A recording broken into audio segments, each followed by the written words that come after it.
Good evening, gentlemen. Thank you for coming out today for this press conference.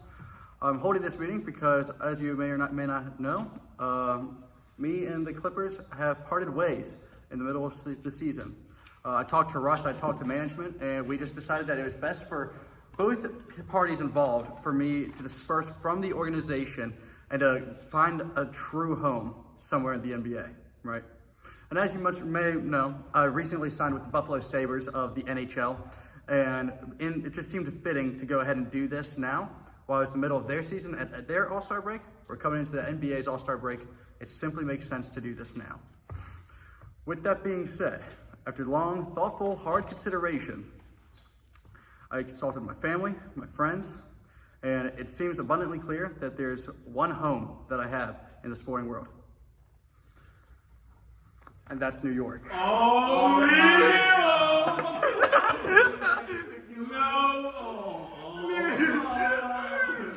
We will be taking questions. Do you know what the Knicks' old name was? To be honest, no, I don't. It's the Knickerbockers. See, I am a proud fan of the Knickerbockers. from ESPN down, from Down syndrome.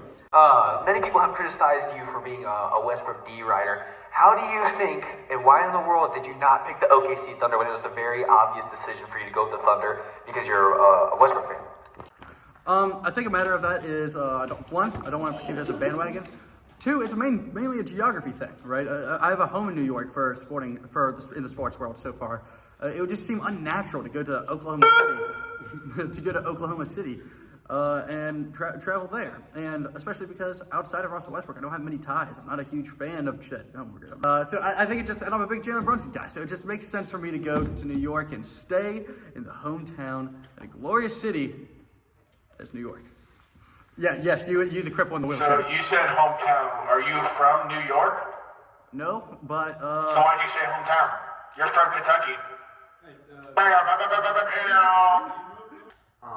ESPN 8 to Ocho's got one. ESPN Ocho, yes, you again. New York. Yeah, all right. What? Now, one more question for me. Yeah. As you know, the LA Clippers formerly, they have a pretty big celebrity fan base down there, as with guys along the lines of movie actors such as Dwayne the Cock Johnson and Vin Diesel and Paul Rudd.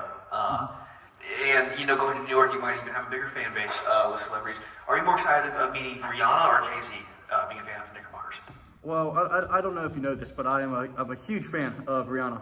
She puts out amazing work, and I listen to her every single time I do dishes at my job. And so I think I'm most excited to meet her, as I'm not a huge fan of Jay-Z, but Rihanna I'm incredibly excited to meet, yes. Yes, the cripple again. Would you say the Knicks won or the Thunder lost? Man, what are you talking about, man? You guys get it?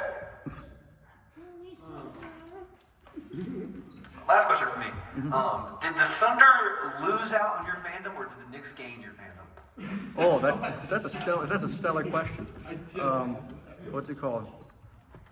I would have to say that the Knicks won my fandom, right? I think I was a Thunder fan, to begin with. I was a Thunder fan. I called myself a Thunder fan for years. And so it seems pretty natural to go there, but I think just exterior factors really led me to be a Knicks fan. So hopefully that answers your question. Off on this opportunity, go Knicks.